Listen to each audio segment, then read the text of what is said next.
ಕೃಷ್ಣ ಸಚ್ಚಿದಾನಂದ ವಿಗ್ರಹ ಅನಾದಿರಾದಿರ್ಗೋವಿಂದ ಸರ್ವಕಾರಣ ಕಾರಣಂ. ಎಲ್ಲ ಕಾರಣಗಳಿಗೂ ಮೂಲ ಕಾರಣಕರ್ತನಾದ ಪರಮಾತ್ಮನಿಗೆ ನಮಸ್ಕರಿಸುತ್ತಾ ಎಲ್ಲ ಜೀವನ್ಮುಕ್ತ ಋಷಿಗಳ ಪಾದಗಳಿಗೆ ಪ್ರಣಾಮಗಳನ್ನು ತಲುಪಿಸುತ್ತಾ ಎಲ್ಲರ ಅಂತರಂಗಗಳಲ್ಲಿ ಅಂತರ್ಯಾಮಿಯಾಗಿ ನೆಲೆಸಿರುವ ದೈವಿ ಚೈತನ್ಯಕ್ಕೆ ವಂದಿಸುತ್ತಾ,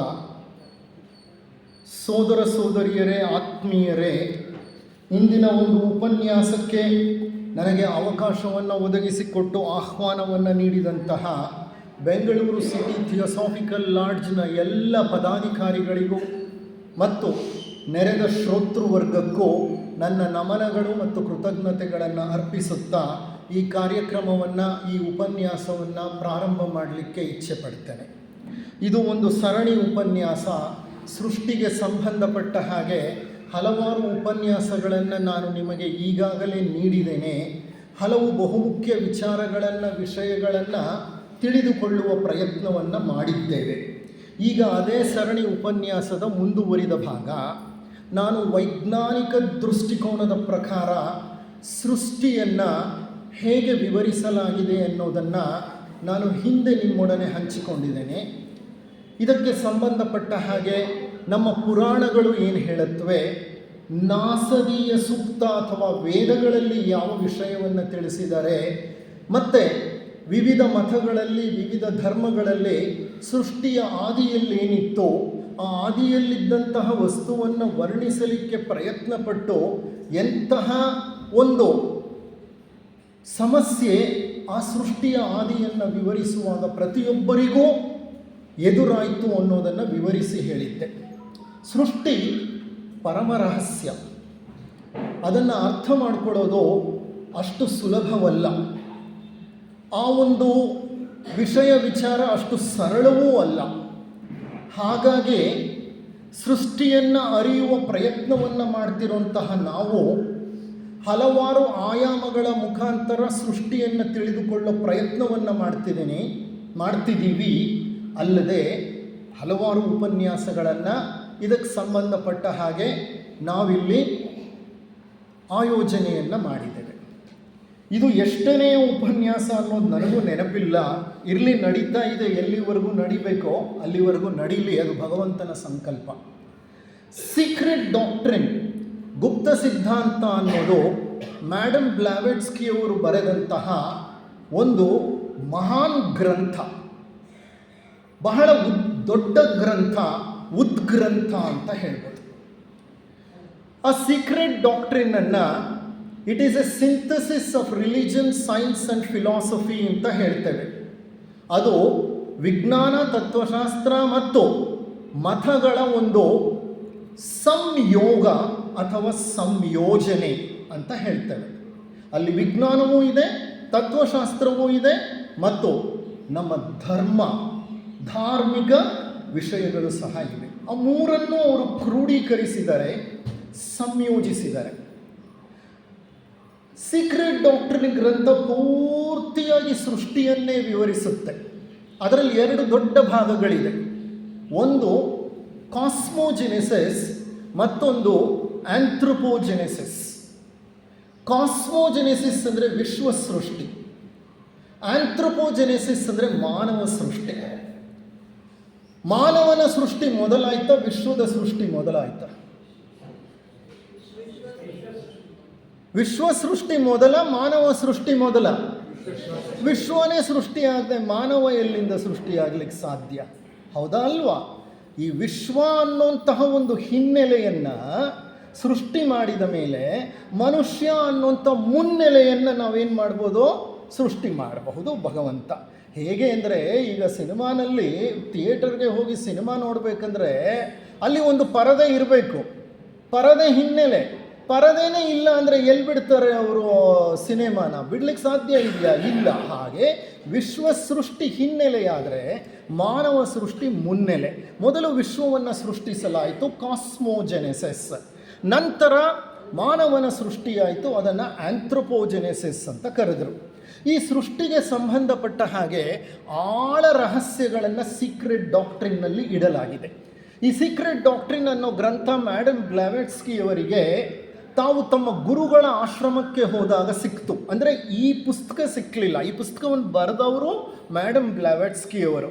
ಈ ಪುಸ್ತಕದಲ್ಲಿರುವ ವಿಷಯ ವಿಚಾರಗಳು ಅವರಿಗೆ ತಮ್ಮ ಗುರುಗಳಾದ ಮೌರ್ಯ ಋಷಿಗಳ ಆಶ್ರಮಕ್ಕೆ ಹೋದಾಗ ಅಲ್ಲಿನ ಕೆಲವು ಗ್ರಂಥಗಳಲ್ಲಿ ಈ ವಿಚಾರಗಳನ್ನೆಲ್ಲ ಅವರು ಅಧ್ಯಯನ ಮಾಡಿದರು, ಓದಿದರು.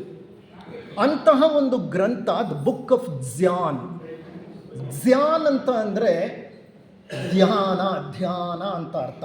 ಬುಕ್ ಆಫ್ ಜ್ಯಾನ್ ಅಂದರೆ ಧ್ಯಾನದ ಗ್ರಂಥ. ಬಹಳ ಪುರಾತನವಾದ ಗ್ರಂಥ. ಸೆನ್ಸಾರ್ ಎಂಬ ಪುರಾತನ ಭಾಷೆಯಲ್ಲಿ ಅದನ್ನು ಬರೆಯಲಾಗಿದೆ. ಸಂಸ್ಕೃತಕ್ಕಿಂತ ಪುರಾತನವಾದ ಒಂದು ಭಾಷೆ ಸೆನ್ಸಾರ್. ಆ ಭಾಷೆಯನ್ನು ಮಾತನಾಡೋರಿಗೆ ಯಾರೂ ಇಲ್ಲ.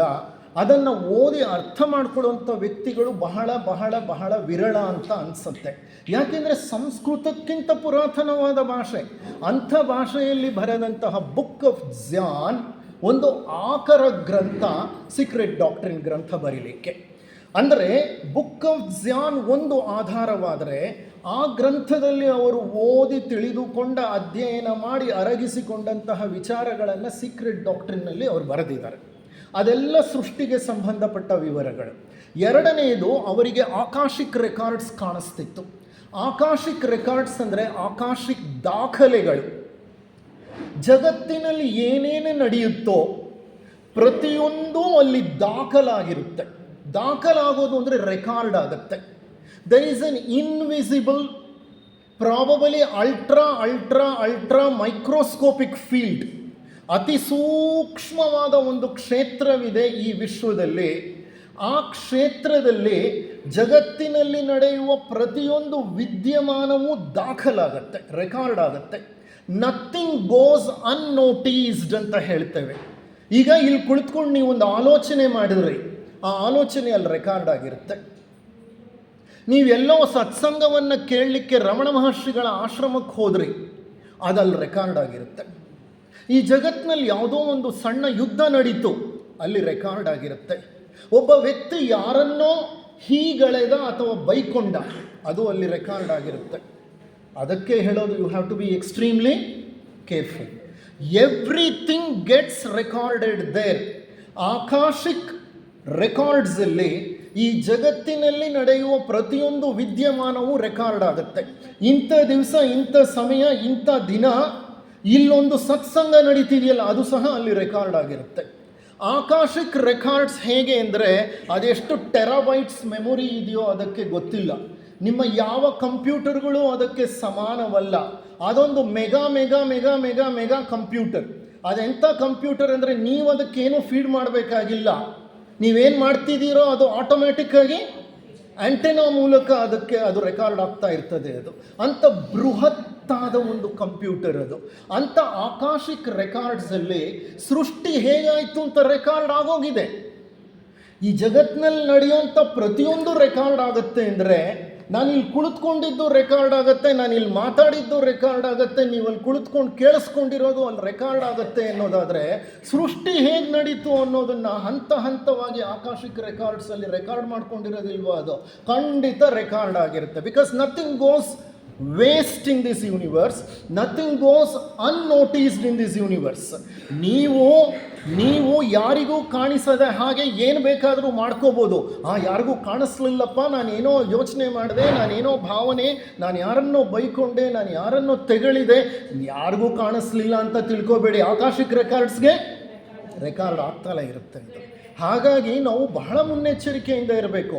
ಅಂತ ಆಕಾಶಿಕ್ ರೆಕಾರ್ಡ್ಸ್ನ ಮ್ಯಾಡಮ್ ಬ್ಲಾವೆಟ್ಸ್ಕಿ ಅವರು ಕುಳಿತುಕೊಂಡು ಎಲ್ಲಿದ್ದಾರೋ ಅಲ್ಲಿ ಗಮನಿಸಿ ಅಲ್ಲೇನೇನಿದೆ ಅನ್ನೋ ದಾಖಲೆಗಳನ್ನು ಅವರು ಅರ್ಥ ಮಾಡ್ಕೊಳ್ತಿದ್ರು. ಸೊ ಆಕಾಶಿಕ್ ರೆಕಾರ್ಡ್ಸಿಂದ ಅವರಿಗೆ ಹಲವು ವಿಷಯ ವಿಚಾರಗಳು ಗೊತ್ತಾಗ್ತಾ ಇತ್ತು ಸೃಷ್ಟಿಗೆ ಸಂಬಂಧಪಟ್ಟ ಹಾಗೆ. ಮೂರನೆಯದಾಗಿ, ಮಹಾತ್ಮರು ಅವರನ್ನು ಸೇರಿ ಹಲವಾರು ಸೀಕ್ರೆಟ್ ಡಾಕ್ಟ್ರಿನ್ನ ವಿಷಯ ವಿಚಾರಗಳನ್ನು ಅವರ ಮೂಲಕ ಬರೆಸಿದ್ರು. ಅಂದರೆ she was used as A vehicle. ಅವರನ್ನು ವಾಹನವಾಗಿ ಅಥವಾ ವಾಹಕವಾಗಿ ಬಳಸಿಕೊಂಡು ಮಹಾತ್ಮರು ಸೃಷ್ಟಿಗೆ ಸಂಬಂಧಪಟ್ಟ ಕ್ಲಿಷ್ಟ ವಿಚಾರಗಳನ್ನು ಆಕೆಯಿಂದ ಬರೆಸಿದರು. ಆದರೆ ಬರೆದದ್ದು ಆಕೆಯಲ್ಲ, ಆ ಭಾಗವನ್ನು ಬರೆಸಿದ್ದು ಗುರು. ಇದು ಮತ್ತೊಂದು ವಿಧಾನ. ಓಕೆ, ಇಂತಹ ಒಂದು ಸೀಕ್ರೆಟ್ ಡಾಕ್ಟ್ರಿನ್ ಗ್ರಂಥಕ್ಕೆ ಮೂಲ ಆಧಾರ ಬುಕ್ ಆಫ್ ಧ್ಯಾನ್ ಅಂತ ಹೇಳಿದೆ. ಧ್ಯಾನ ಗ್ರಂಥ ಕವನಗಳು ಅಂತ. ಈ ಧ್ಯಾನ ಗ್ರಂಥ ಕವನಗಳಲ್ಲಿ ಸೃಷ್ಟಿಯನ್ನು 7 ಸ್ಟ್ಯಾನ್ಸಾಗಳಲ್ಲಿ ವಿವರಿಸ್ತಾರೆ. ಸ್ಟ್ಯಾನ್ಸಾಗಳು ಅಂತ ಅಂದರೆ ನಾವು ಪ್ಯಾರಾಗ್ರಾಫ್ಗಳು ಅಂತ ತಗೋಬೋದು, ಅಥವಾ ಕವನಗಳು ಅಂತ ತಗೋಬೋದು. ಮೊದಲನೆಯ ಕವನ, ಎರಡನೆಯ ಕವನ, ಮೂರನೆಯ ಕವನ, ಹಾಗೆ 7 ಕವನಗಳಿದೆ. ಮೊದಲನೆಯ ಕವನ ದ ಫಸ್ಟ್ ಸ್ಟ್ಯಾನ್ಸಾ, ಅದರಲ್ಲಿ ಸೃಷ್ಟಿ ಬಗ್ಗೆ ಏನನ್ನು ಕೊಟ್ಟಿದ್ದಾರೆ? ಸೃಷ್ಟಿಯ ಅವ್ಯಕ್ತ ಸ್ಥಿತಿ, ಸೃಷ್ಟಿಯೇ ಆಗಿರಲಿಲ್ಲ. ಹಿಂದಿನ ಒಂದು ಮಹಾಕಲ್ಪಕಾಲ ಮುಗಿದ ನಂತರ, ಮಹಾಪ್ರಳಯ ಮುಗಿದ ನಂತರ ಅಖಿಲಾಂಡ ಕೋಟಿ ಬ್ರಹ್ಮಾಂಡ ನಿದ್ರಿಸುತ್ತಿತ್ತು. ಅಲ್ಲಿ ಯಾವುದೇ ಭೌತ ಆಯಾಮಗಳು ಇರಲಿಲ್ಲ, ಏನೂ ಇಲ್ಲದ ಒಂದು ಸ್ಥಿತಿ. No physical dimensions and no non physical dimensions. ಏನಿತ್ತು ಏನಿಲ್ಲ ಅನ್ನೋದು ಗೊತ್ತಿಲ್ಲ. ಅಸ್ತಿತ್ವವು ಇತ್ತು, ಅಸ್ತಿತ್ವವು ಇರಲಿಲ್ಲ ಅಂತ ನಾಸದೀಯ ಸೂಕ್ತ ಹೇಳುತ್ತೆ. ಅಸ್ತಿತ್ವವಿದೆ, ಅಸ್ತಿತ್ವವಿಲ್ಲ. ಅದನ್ನು ಹೇಗೆ ಅರ್ಥ ಮಾಡ್ಕೊಳ್ಳೋದು? ಮನುಷ್ಯರಿಲ್ಲ, ಪ್ರಾಣಿಗಳಿಲ್ಲ, ವಸ್ತುಗಳಿಲ್ಲ, ವ್ಯಕ್ತಿಗಳಿಲ್ಲ, ವಿಚಾರಗಳಿಲ್ಲ, ವ್ಯವಹಾರಗಳಿಲ್ಲ, ಏನೂ ಇಲ್ಲ. ಯಾವ ಬಲವೂ ಇಲ್ಲ, ಶಕ್ತಿಯೂ ಇಲ್ಲ, ಸ್ಥಳವೂ ಇಲ್ಲ, ಸಮಯವೂ ಇಲ್ಲ, ಪದಾರ್ಥವೂ ಇಲ್ಲ ಅಂತ ವಿಜ್ಞಾನ ಹೇಳುತ್ತೆ. ಅಂಥ ಅವ್ಯಕ್ತ ಸ್ಥಿತಿಯನ್ನು ಸ್ಟ್ಯಾನ್ಸಾ 1 ಅವ್ಯಕ್ತ ಸ್ಥಿತಿ ಅಂತ ಹೇಳ್ತೇವೆ. ಅದು ಎರಡನೆಯ ಸ್ಟ್ಯಾನ್ಸಾ ಅಂದರೆ ಏನೂ ಇಲ್ಲದ ಆ ಒಂದು ಸ್ಥಿತಿ ಹೇಗಿತ್ತು ಅಂತಂದರೆ ಅದೊಂದು ವೃತ್ತ. ಅದನ್ನು ಬಹಳ ಕ್ರಿಪ್ಟಿಕ್ ಅಂದರೆ ಗುಪ್ತವಾದ ಶೈಲಿಯಲ್ಲಿ ಸೀಕ್ರೆಟ್ ಡಾಕ್ಟ್ರಿನಲ್ಲಿ ಚಿಹ್ನೆಗಳ ಮೂಲಕ ತಿಳಿಸ್ತಾರೆ. ಮೊದಲನೆಯ ಚಿಹ್ನೆ ಏನು? ಒಂದು ವೃತ್ತ. ಆ ವೃತ್ತದ ತುಂಬ ಕಪ್ಪು ಬಣ್ಣ, ಏನೂ ಇಲ್ಲ ಅಲ್ಲಿ. ಅದು ಅವ್ಯಕ್ತ ಸ್ಥಿತಿ. ಎರಡನೆಯ ಸ್ಟ್ಯಾನ್ಸಾ ನಿರೀಕ್ಷಣಾ ಸ್ಥಿತಿ. ನಿರೀಕ್ಷಣಾ ಸ್ಥಿತಿ ಅಂದರೆ ಏನು? Stage of expectancy. ಏನೋ ಇದರಲ್ಲಿ ಆಗತ್ತೆ ಈಗ ಅನ್ನೋಂತಹ ಒಂದು ಸ್ಥಿತಿ.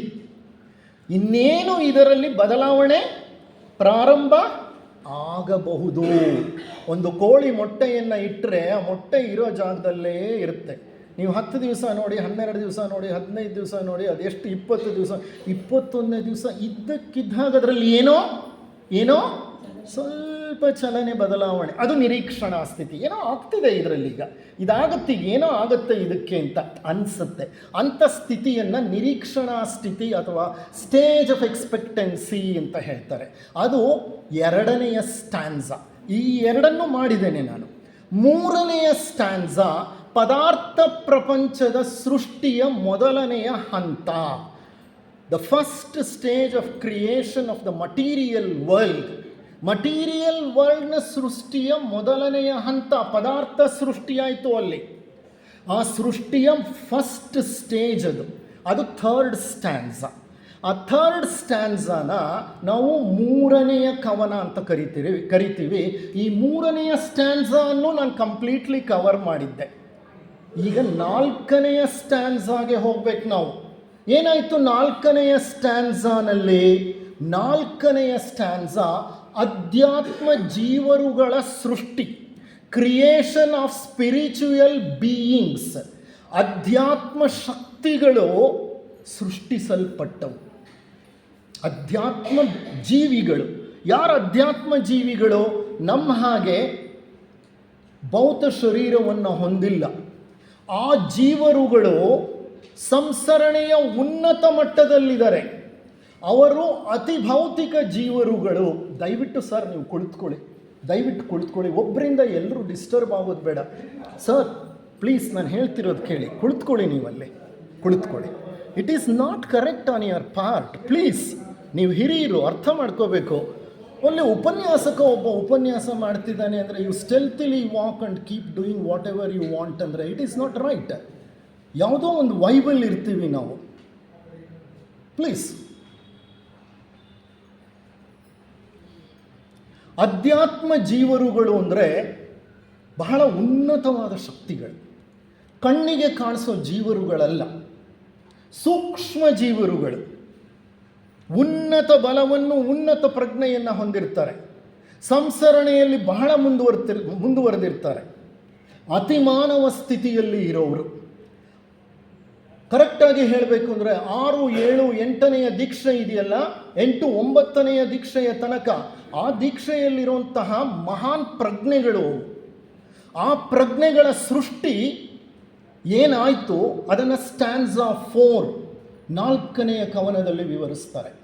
5ನೆಯ ಕವನ ಕ್ರಿಯೇಷನ್ ಆಫ್ ಸೋಲಾರ್ ಸಿಸ್ಟಮ್, ಸೌರವ್ಯೂಹದ ಸೃಷ್ಟಿಯನ್ನು ವಿವರಿಸುತ್ತೆ. ಸೂರ್ಯ ಮತ್ತು ಸೂರ್ಯನ ಕುಟುಂಬ ಹೇಗೆ ಸೃಷ್ಟಿಯಾಯಿತು. ಸೂರ್ಯನಿಗೆ ಒಂದು ಪರಿವಾರವಿದೆ. ಸೂರ್ಯ ತಂದೆಯಾದರೆ ಸೂರ್ಯನ ಸುತ್ತಲೂ 9 ಗ್ರಹಗಳು ಸೂರ್ಯನ ಮಕ್ಕಳಾಗಿ ಸುತ್ತಾ ಇವೆ. ಇದನ್ನು ನಾವು ಸೌರವ್ಯೂಹ ಅಂತ ಕರಿತೇವೆ. ಈ ಸೌರವ್ಯೂಹದ ಸೃಷ್ಟಿ ಹೇಗಾಯಿತು ಅನ್ನೋದನ್ನು 5ನೆಯ ಸ್ಟ್ಯಾನ್ಸಾ ಹೇಳುತ್ತೆ. 6ನೆಯ ಸ್ಟ್ಯಾನ್ಸಾ ಪೃಥ್ವಿ ಸರಪಳಿಯ ಸೃಷ್ಟಿ. ಸೌರವ್ಯೂಹದಲ್ಲಿ 10 ಸಂಸರಣೆಯ ವ್ಯೂಹಗಳು ನಡೀತಿದೆ. 10 ಸಂಸರಣೆಯ ವ್ಯೂಹಗಳಲ್ಲಿ ಒಂದು ವ್ಯೂಹ ಪೃಥ್ವಿ ಸರಪಳಿ ಅಥವಾ ಪೃಥ್ವಿಯ ಯೋಜನೆ, the scheme of earth scheme ಅಂತೀವಿ ನಾವು, ಪೃಥ್ವಿ ಯೋಜನೆ ಅಂತೀವಿ. ಈ ಪೃಥ್ವಿಗೆ ಒಂದು ಸರಪಳಿ ಇದೆ, ಅದನ್ನು ನಾನು ಮುಂದೆ ತಗೊಳ್ತೀನಿ ಆ ಭಾಗಕ್ಕೆ ಹೋದಾಗ. ಆ ಪೃಥ್ವಿ ಯೋಜನೆಯ ಒಂದು ಸೃಷ್ಟಿ, ಪೃಥ್ವಿ ಸರಪಳಿಯ ಒಂದು ಸೃಷ್ಟಿ, ಅದು 6ನೆಯ ಕವನದಲ್ಲಿ ಹೇಳ್ತಾರೆ. 7ನೆಯ ಕವನದಲ್ಲಿ ಮನುಷ್ಯ ಸೃಷ್ಟಿ, ದ ಕ್ರಿಯೇಷನ್ ಆಫ್ ಮ್ಯಾನ್, ಅದು 7ನೆಯ ಸ್ಟ್ಯಾನ್ಸಾನಲ್ಲಿ ಬರುತ್ತೆ. ಈ 7 ಸ್ಟ್ಯಾನ್ಸಾಗಳಲ್ಲಿ 3 ಸ್ಟ್ಯಾನ್ಸಾ ಕವರ್ ಮಾಡಿದ್ದೀನಿ. ಯಾವ್ಯಾವುದು 3 ಸ್ಟ್ಯಾನ್ಸಾಗಳು? ಮೊದಲನೆಯದು ಅವ್ಯಕ್ತ ಸ್ಥಿತಿ, 2ನೇದು ನಿರೀಕ್ಷಣಾ ಸ್ಥಿತಿ, 3ನೇದು ಪದಾರ್ಥ ಪ್ರಪಂಚದ ಸೃಷ್ಟಿಯ ಮೊದಲನೆಯ ಹಂತ. ಈ 3 ಮುಗಿತಾ ಬಂದಿದೆ, 3ನೇದು ಮುಗಿತಾ ಬಂದಿತ್ತು. ಆದರೆ ಈ ಸಂದರ್ಭದಲ್ಲಿ ಏನಾಗಿದೆ ಅಂದರೆ, ಈಗ ಸೀಕ್ರೆಟ್ ಡಾಕ್ಟ್ರಿನ್ ಗೆಟ್ಸ್ ಕಾಂಪ್ಲಿಕೇಟೆಡ್. ನಾನು ಸೀಕ್ರೆಟ್ ಡಾಕ್ಟ್ರಿನ್ ಓದ್ತಾ ಇರೋ ಹಂತದಲ್ಲಿ 3ನೆಯ ಸ್ಟ್ಯಾನ್ಸಾನೇ ಕಾಂಪ್ಲಿಕೇಶನ್ಗೆ ಹೋಯಿತು. ಅಂದರೆ ಸಂಕೀರ್ಣವಾದಂಥ, ಸೂಕ್ಷ್ಮವಾದಂಥ, ಅತಿ ಗಹನವಾದ, ಗಂಭೀರವಾದಂಥ ವಿಷಯ ವಿಚಾರಗಳು. ಇಲ್ಲಿ ನಾವು ನಮ್ಮ ಬುದ್ಧಿಯನ್ನು ಬಳಸಬೇಕು ಅಥವಾ ಬುದ್ಧಿವಂತಿಕೆಯನ್ನು ಬಳಸಬೇಕು, ಜೊತೆಗೆ ನಮ್ಮ ಧೀಶಕ್ತಿ ಅಂತ ನಾವೇನು ಹೇಳ್ತೇವೆ ಆ ಧೀಶಕ್ತಿಯನ್ನು ಬಳಸಬೇಕು. ಆ ಧೀಶಕ್ತಿ ಅಂತಂದರೆ ಇಂಟ್ಯೂಷನ್ ಅಂತ ಹೇಳ್ತೇವೆ ನಾವು, ಅಂತಃಸ್ಫುರಣೆ ಅಂತ ಹೇಳ್ತಾರೆ ಕನ್ನಡದಲ್ಲಿ. ಈ ಧೀಶಕ್ತಿ ಅನ್ನೋದು ಹೊರಗಿನಿಂದ ನಾವು ಪಡೆಯೋ ಜ್ಞಾನವಲ್ಲ, ಹೊರಗಿನಿಂದ ಪಡೆಯುವ ಜ್ಞಾನದ ಸಹಾಯದಿಂದ ಒಳಗಿನಿಂದ ಉದಿಸುವಂತಹ ಒಂದು ಜ್ಞಾನ ಅದು. Intuition means the tuition that you obtain from inside. ಅಂತಹ ಸ್ಫುರಣೆ, ಧೀಶಕ್ತಿ. ನಮ್ಮ ಮನೋಲೋಕವನ್ನು ದಾಟಿ ಮೇಲೆ ಇರಿದ್ರೆ ನಮ್ಮ ಪ್ರಜ್ಞೆ ಎಲ್ಲಿಗೆ ಹೋಗುತ್ತೆ? ಬುದ್ಧಿ ಲೋಕಕ್ಕೆ ಹೋಗುತ್ತೆ. ಆ ಬುದ್ಧಿ ಲೋಕಕ್ಕೆ ಪ್ರಜ್ಞೆ ಏರಬೇಕಾಗಿದೆ, ಅನುಭವ ಪ್ರಜ್ಞೆ ಅರಳಬೇಕಾಗಿದೆ. ಅದರ ಜೊತೆಗೆ ನಮ್ಮ ಇಂಟೆಲೆಕ್ಟ್ ಅಥವಾ ಬುದ್ಧಿವಂತಿಕೆ ಸಹ ಸಹಾಯ ಮಾಡಬೇಕಾಗತ್ತೆ. ಈ ಬುದ್ಧಿವಂತಿಕೆ ಮತ್ತು ಬುದ್ಧಿ, ಇಂಟೆಲೆಕ್ಟ್ ಆ್ಯಂಡ್ ಇಂಟ್ಯೂಷನ್ ಎರಡೂ ಒಟ್ಟಾಗಿ ಸೇರಿದಾಗ ಈ ವಿಷಯ ವಿಚಾರಗಳು ನಮ್ಮ ಅನುಭವಕ್ಕೆ ಅರ್ಥವಾಗುತ್ತೆ. ಹಾಗಾಗಿ from now onwards I need to be very, very serious, and at the same point of time, you need to be extremely attentive. Extremely attentive. ನಾವು ತಗೊಂಡಿರುವಂತಹ ಗ್ರಂಥ ಯಾವುದೋ ಒಂದು ಸರಳ ಗ್ರಂಥವಲ್ಲ. ಏನೋ ಒಂದು ಕಿವಿಯಲ್ಲಿ ಕೇಳಿಕೊಂಡು ಇನ್ನೊಂದು ಕಿವಿಯಲ್ಲಿ ಬಿಟ್ಟು ಒಂದು 5% ಅದನ್ನು ತಲೆಯಲ್ಲಿ ಇಟ್ಕೊಂಡು ಹೊರಗೆ ಹೋಗಲಿಕ್ಕೆ ನಾವು ತಗೊಂಡಿರೋ ಗ್ರಂಥ ಎಂಥದ್ದು? It is A very very serious book. And it contains the mysteries related to creation. ಯಾವ ಸೃಷ್ಟಿಕರ್ತ ನಮ್ಮನ್ನು ಸೃಷ್ಟಿಸಿದನೋ ಅಂಥ ಸೃಷ್ಟಿಕರ್ತನ ಸೃಷ್ಟಿಯನ್ನೇ ನಾವು ಅವಲೋಕನ ಮಾಡಲಿಕ್ಕೆ ಹೋಗ್ತಿದ್ದೀವಿ. The Creator created us. I am a created being a created being is contemplating on the creator and also on the creation. ಸೃಷ್ಟಿಯನ್ನೇ ವಿಮರ್ಶಿಸುವ, ಸೃಷ್ಟಿಯನ್ನೇ ಅವಲೋಕನ ಮಾಡುವ, ಸೃಷ್ಟಿಯನ್ನೇ ಅರ್ಥೈಸುವ ಒಂದು ಪ್ರಯತ್ನ. ಇದು ಹೇಗೆ ಅಂತಂದರೆ, ಗುರುವನ್ನು ಮೀರಲಿಕ್ಕೆ ಪ್ರಯತ್ನ ಪಡ್ತಾ ಇರುವಂತಹ ಒಬ್ಬ ಶಿಷ್ಯನ ಥರ.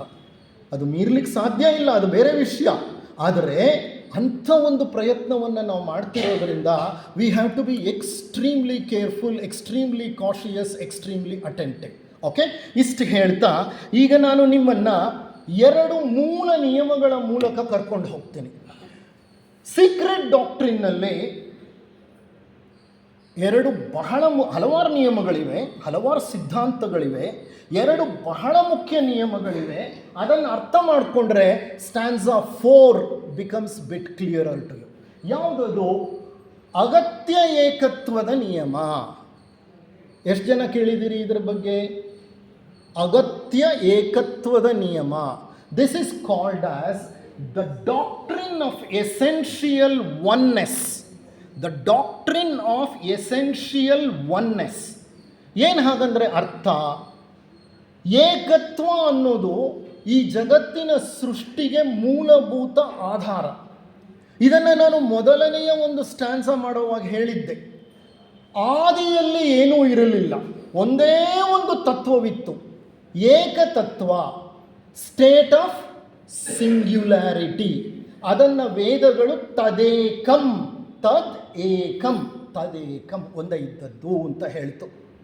ಅದನ್ನು ನಮ್ಮ ಉಪನಿಷತ್ತುಗಳು ಪರಬ್ರಹ್ಮನ್ ಅಂತ ಕರೆದು, ಅದನ್ನು ಬುದ್ಧರು ಬುದ್ಧಕಾಯ ಅಂತ ಹೇಳಿದ್ರು, ಅದನ್ನು ಯಹೂದ್ಯರು ಯಹೇವ ಅಂತ ಕರೆದರು, ಅದನ್ನು ಕ್ರಿಸ್ತರು ಫಾದರ್ ಅಂತ ಕರೆದರು, ಅದನ್ನು ವಿಜ್ಞಾನ ಸ್ಟೇಟ್ ಆಫ್ ಸಿಂಗ್ಯುಲಾರಿಟಿ ಅಂತ ಹೇಳ್ತು. ವಿಜ್ಞಾನ ಅದನ್ನು ಕಾಸ್ಮಿಕ್ ಎಗ್, ವಿಶ್ವಾಂಡ ಅಂತ ಸಹ ಹೇಳ್ತು. ಪುರಾಣದಲ್ಲಿ ಅದನ್ನು ಹಿರಣ್ಯ ಗರ್ಭ ಅಂತ ಸಹ ಹೇಳಿದರು. ಆ ಮೂಲ ಏನಿತ್ತದು ಒಂದೇ. ಆ ತದ್ ಏಕಂ ಅಂತ ನಾವೇನು ಹೇಳಿದ್ವಿ, ಪರಬ್ರಹ್ಮ ಅಂತ ಏನು ಹೇಳಿದ್ವಿ, ಅದರಿಂದ ಸಕಲವೂ ಸೃಷ್ಟಿಯಾಯಿತು. ಆ ತದ್ ಏಕಂ ಇದೆಯಲ್ಲ, ಅದು ಏಕತತ್ವ, ಎಲ್ಲದಕ್ಕೂ ಬುನಾದಿ ಅದು. ಅಂದರೆ ಜಗತ್ತಿನಲ್ಲಿ ಬಹಳಷ್ಟು ವೈವಿಧ್ಯತೆಗಳು ಪ್ರಪಂಚದಲ್ಲಿ ಕಾಣುತ್ತವೆ, ಹೌದಾ ಇಲ್ವಾ? ಎಷ್ಟೋ ದೇಶಗಳು, ಎಷ್ಟೋ ಖಂಡಗಳು, ಎಷ್ಟೋ ನೆಲಗಳು, ಎಷ್ಟೋ ನದಿಗಳು, ಎಷ್ಟೋ ಪರ್ವತಗಳು, ಎಷ್ಟೋ ಪ್ರಾಣಿಗಳು, ಎಷ್ಟೋ ಸಸ್ಯಗಳು, ಎಷ್ಟೋ ರೀತಿಯ ನೀರುಗಳು, ಎಷ್ಟೋ ರೀತಿಯ ಮಣ್ಣುಗಳು, ಎಷ್ಟೋ ರೀತಿಯ ಮರಗಳು, ಎಷ್ಟೋ ರೀತಿಯ ಹುಳಗಳು, ಎಷ್ಟೋ ರೀತಿಯ ಏಕಕೋಶ ಜೀವಿಗಳು.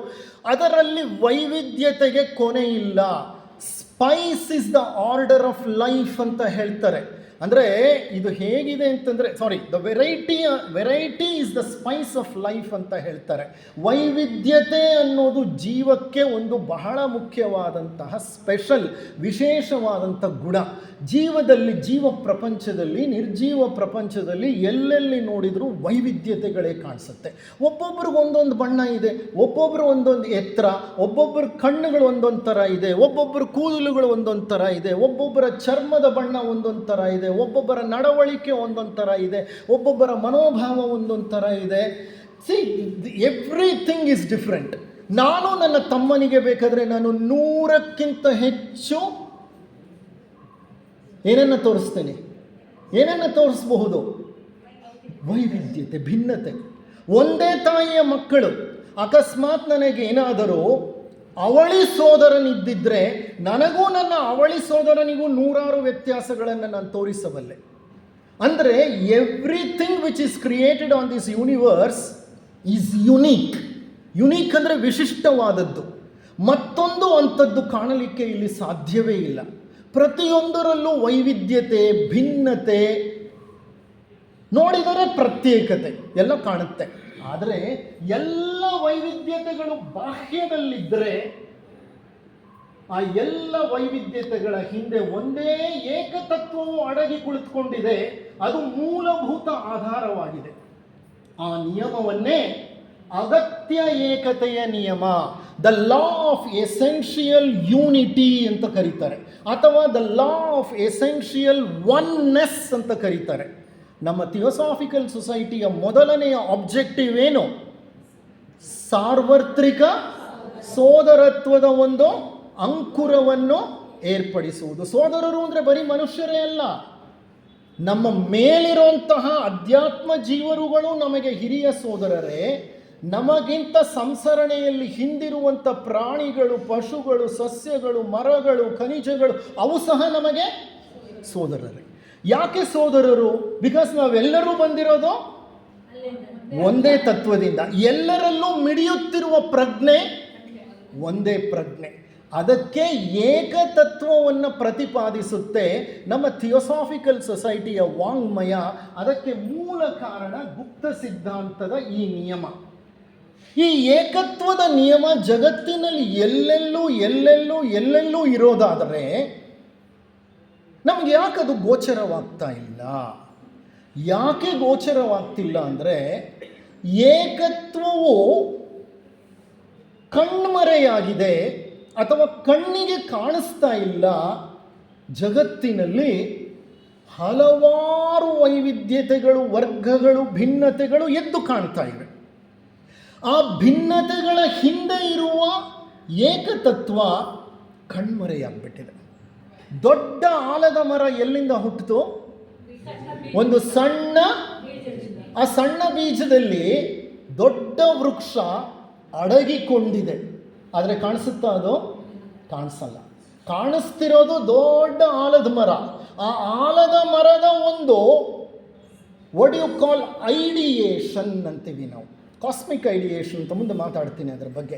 ಐಡಿಯೇಷನ್ ಅಂದರೆ ಆ ದೊಡ್ಡ ಮರದ ಒಂದು ಕಲ್ಪನಾ ವ್ಯೂಹ ಆ ಸಣ್ಣ ಸಾಸಿವೆ ಕಾಳಿನ ಬೀಜದಲ್ಲಿ ಇತ್ತು. ನೀವು ಅದನ್ನು ಮಣ್ಣಿಗೆ ಹಾಕಿ ಬೇಕಾದ ಪೋಷಕಾಂಶಗಳನ್ನು, ಸೂರ್ಯನ ಬೆಳಕನ್ನು ಕೊಟ್ಟಾಗದೇನಾಯಿತು? ಅದರಲ್ಲಿರೋ ಸಾಮರ್ಥ್ಯ ವ್ಯಕ್ತವಾಗಿ ದೊಡ್ಡ ಮರವೇ ಹೊರಬಂತು. ಹಾಗೆ ಏಕತ್ವವು ಗುಪ್ತವಾಗಿ ಅಡಗಿಕೊಂಡು ಬಿಟ್ಟಿದೆ, ಹುದುಗಿಕೊಂಡು ಬಿಟ್ಟಿದೆ. ವೈವಿಧ್ಯತೆಗಳು ಎದ್ದು ಕಾಣ್ತಾ ಇದೆ. ಆ ವೈವಿಧ್ಯತೆಗಳು ಎಷ್ಟೇ ಎದ್ದು ಕಂಡ್ರೂ ಆ ಎಲ್ಲ ವೈವಿಧ್ಯತೆಗಳ ಹಿಂದೆ ಇರೋ ಏಕತತ್ವದ ಬಗ್ಗೆ ನಮಗೆ ಒಂದು ಆಳ ವಿಶ್ವಾಸವಿರಬೇಕು. ಅದನ್ನು ವಿವರಿಸುತ್ತಾ ಈ ಏಕತೆಯ ನಿಯಮವು ಶ್ರೇಣೀಕೃತ ವರ್ಗಗಳ ನಿಯಮವಾಗಿ ಪ್ರಕಟಗೊಳ್ಳುತ್ತದೆ. ಏಕತ್ವವು ಜಗತ್ತಿನಲ್ಲಿ ಒಂದು ಶ್ರೇಣೀಕೃತ ವರ್ಗಗಳಾಗಿ ವ್ಯಕ್ತವಾಗುತ್ತದೆ. ಶ್ರೇಣೀಕೃತ ವರ್ಗಗಳು ಅಂದರೆ ಏನು? It's A system of hierarchy ಅಂತ ಹೇಳ್ತೇವೆ. System of hierarchy. ಹೈರಾರ್ಕಿ ಅಂದರೆ ಶ್ರೇಣೀಕೃತ, ವರ್ಗಗಳು ಅಂದರೆ ಅಲ್ಲಿ ವಿಭಜನೆಗಳು ನಿಯಮವಾಗಿ ವ್ಯಕ್ತವಾಗಿದೆ. ಜಗತ್ತಿನ ಪ್ರತಿಯೊಂದು ವ್ಯವಸ್ಥೆಯು ಶ್ರೇಣೀಕೃತ ವರ್ಗಗಳ ಒಂದು ನಿಯಮಕ್ಕೆ ಅನುಸಾರವಾಗಿ ನಡೆಯುತ್ತೆ. ಈಗ ನೋಡಿ, ಕೆಲವು ಉದಾಹರಣೆ ಕೊಟ್ಟು ನಿಮ್ಗೆ ಅರ್ಥ ಮಾಡಿಸ್ಲಿಕ್ಕೆ ಪ್ರಯತ್ನ ಪಡ್ತೀನಿ. ಯಾವುದೇ ವ್ಯವಸ್ಥೆಯಲ್ಲಿ ವ್ಯಕ್ತಿಗಳಾಗಲಿ, ಅಧಿಕಾರವಾಗಲಿ, ವಸ್ತುಗಳಾಗಲಿ ಒಂದು ಕ್ರಮಬದ್ಧ ವರ್ಗೀಕರಣವನ್ನು ಹೊಂದಿರುತ್ತದೆ. ಒಂದು ಕ್ರಮಬದ್ಧ ವರ್ಗೀಕರಣ. ಯಾವುದೇ ವ್ಯವಸ್ಥೆಯನ್ನು ತಗೊಳ್ಳಿ, ಅದರಲ್ಲಿ ಸಾವಿರಾರು, ಲಕ್ಷಾಂತರ, ಕೋಟ್ಯಾಂತರ ಜನರಿರ್ಬೋದು. ಆ ಎಲ್ಲ ಮನುಷ್ಯರಲ್ಲಿ ಮಿಡಿತಾ ಇರೋಂಥ ಪರಮಾತ್ಮ ಒಬ್ಬನೇ ಇರಬಹುದು. ಅಲ್ಲಿ ಏಕತ್ವವೇ ಮೂಲ ನಿಯಮವಾಗಿರಬಹುದು. ಆದರೆ ಆ ವ್ಯವಸ್ಥೆಯಲ್ಲಿ ಮನುಷ್ಯರು ಒಬ್ಬೊಬ್ಬರು ಒಂದೊಂದು ಹಂತದ ಪದವಿಯಲ್ಲೋ, ಅಧಿಕಾರದಲ್ಲೋ ಅಥವಾ ವ್ಯವಸ್ಥೆಯ ಒಂದು ಘಟ್ಟದಲ್ಲೋ ಇರ್ತಾರೆ. ಈಗ ನಮ್ಮ ಥಿಯೋಸಾಫಿಕಲ್ ಸೊಸೈಟಿಯನ್ನೇ ತೆಗೆದುಕೊಂಡ್ರೆ ಒಂದು ಸಿಸ್ಟಮ್ ಇದೆಯಾ ಇಲ್ವಾ? ಇಲ್ಲಿ ಯಾವ ಥರ ಇದೆ ಸಿಸ್ಟಮ್ಮು? ಒಬ್ಬರು ಪ್ರೆಸಿಡೆಂಟು, ಒಬ್ಬರು ವೈಸ್ ಪ್ರೆಸಿಡೆಂಟು, ಒಬ್ಬರು ಸೆಕ್ರೆಟರಿ, ಇನ್ನೊಬ್ಬರು ಅಸಿಸ್ಟೆಂಟ್ ಸೆಕ್ರೆಟರಿ, ಒಬ್ಬರು ಟ್ರೆಷರರು, ಎಕ್ಸಿಕ್ಯೂಟಿವ್ ಕಮಿಟಿ ಮೆಂಬರ್ಸು, ಅದರ ನಂತರ ಸದಸ್ಯರಲ್ಲಿ ES ಸದಸ್ಯರು, TS ಸದಸ್ಯರು, ಸೀನಿಯರ್ ಸದಸ್ಯರು, ಜೂನಿಯರ್ ಸದಸ್ಯರು ಎಲ್ಲ ಇದೆಯಾ ಇಲ್ವಾ? ಆದರೆ ಎಲ್ಲರೂ ಒಂದೇ. ಆದರೆ ಈ ಸಂಸ್ಥೆಯನ್ನು ನಡೆಸಬೇಕಂದ್ರೆ ಒಂದು ಶ್ರೇಣೀಕೃತ ವ್ಯವಸ್ಥೆ ಇದೆ. ಆ ವ್ಯವಸ್ಥೆಯಲ್ಲಿ ಒಂದು ವರ್ಗೀಕರಣ ಇದೆ. ಒಬ್ಬೊಬ್ಬರು ಒಂದೊಂದು ಹಂತದಲ್ಲಿ ನಿಂತಿದ್ದೇವೆ. ಆದರೆ ಎಲ್ಲರ ಹಿಂದೆ ಮಿಡಿತಾ ಇರುವಂಥ ಪ್ರಜ್ಞೆ, ಆತ್ಮ ಒಂದೇ. ಆದರೆ ಸೆಕ್ರೆಟರಿಗೆ ಇರುವಂಥ ಅಧಿಕಾರ ಡೆಪ್ಯೂಟಿ ಸೆಕ್ರೆಟರಿಗೆ ಇರಲ್ಲ. ಕಾರಣ ಸೆಕ್ರೆಟರಿ ಕೆಳಗಡೆ ಯಾರು ಕೆಲಸ ಮಾಡ್ತಾರೆ? Deputy secretary. ಡೆಪ್ಯೂಟಿ ಸೆಕ್ರೆಟರಿ ಕೆಳಗಡೆ ಅಸಿಸ್ಟೆಂಟ್ ಸೆಕ್ರೆಟರಿ ಕೆಲಸ ಮಾಡ್ತಾರೆ. ಹೌದಾ ಅಲ್ವಾ? ಅರ್ಥ ಆಗ್ತಿದೆಯಾ ಇಲ್ವಾ ನಿಮಗೆ ಇದು? Are you following me? Are you following me or not? ಇದು ಒಂದು ಸ್ಕೀಮ್ ಅಥವಾ ಯೋಜನೆ. ಇಂಥ ಯೋಜನೆಗಳು ಎಲ್ಲೆಲ್ಲೂ ಕಂಡು ಬರುತ್ತೆ ಜಗತ್ತಿನಲ್ಲಿ. ನಾನು ನಿಮಗೆ ಸರಳವಾಗಿ ಒಂದು ಥಿಯೋಸಾಫಿಕಲ್ ಸೊಸೈಟಿಯ ವಿವರಣೆ ನೀಡಿದೆ. ಆ ಥರ ಹಲವಾರು ಶ್ರೇಣೀಕೃತ ವರ್ಗಗಳು ಇದೆ ಇಲ್ಲಿ. ಈ ನಿಯಮ ಪ್ರಕೃತಿಯಲ್ಲಿ ಎಲ್ಲೆಲ್ಲೂ ಕಂಡು ಬರುತ್ತದೆ. ಸಣ್ಣ ಅಣುವಿನಿಂದ ಹಿಡಿದು ದೊಡ್ಡ ನೀಹಾರಿಕೆ ಅಂದರೆ ಗ್ಯಾಲಕ್ಸಿ, ನೀಹಾರಿಕೆಯವರೆಗೆ ಎಲ್ಲವೂ ಕ್ರಮಬದ್ಧವಾದ ವ್ಯವಸ್ಥೆ ಹಂತ ಹಂತವಾಗಿ ವ್ಯಕ್ತವಾಗುತ್ತದೆ. ಪ್ರತಿ ಹಂತಕ್ಕೂ ಮೇಲಿನ ಒಂದು ಹಂತ ಇರುತ್ತೆ ಮತ್ತು ಕೆಳಗಿನ ಒಂದು ಹಂತ ಇರುತ್ತೆ. ಇದು ಹೇಗೆ ಅಂದರೆ ಏಣಿ ಇದ್ದ ಹಾಗೆ.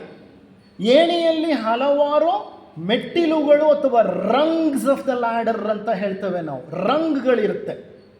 ಈ ರಂಗ್ಸ್ನ ನಾವು ಏನು ಮಾಡ್ತೀವಿ? ಕೆಳಗಿನಿಂದ ಮೇಲಕ್ಕೆ ಹತ್ತುತ್ತಾ ಹೋಗ್ತೀವಿ. ಮೇಲ್ ನಿಂತಿರೋ ವ್ಯಕ್ತಿಗೆ ಕೆಳಗಿನ ಎಲ್ಲ ದೃಶ್ಯಗಳು ಚೆನ್ನಾಗಿ ಕಾಣಿಸುತ್ತೆ. ಅದಕ್ಕಿಂತ ಕೆಳಗೆ ನಿಂತಿರೋ ವ್ಯಕ್ತಿಗೆ ಇನ್ನೂ ಸ್ವಲ್ಪ ಕಡಿಮೆ ಕಾಣಿಸುತ್ತಾ, ಚೆನ್ನಾಗಿ ಕಾಣಿಸುತ್ತಾ? ಕೆಳಗಿರೋದ್ರಿಂದ ಕಡಿಮೆ ಕಾಣಿಸುತ್ತೆ. ಅವನು ಕೆಳಗಿರೋವನಿಗೆ this is how the order is. ಅಂದರೆ ಪ್ರತಿ ಹಂತಕ್ಕೂ ಮೇಲಿನ ಒಂದು ಹಂತ ಇರುತ್ತೆ, ಹಾಗೆ ಕೆಳಗಿನ ಒಂದು ಹಂತವೂ ಇರುತ್ತದೆ.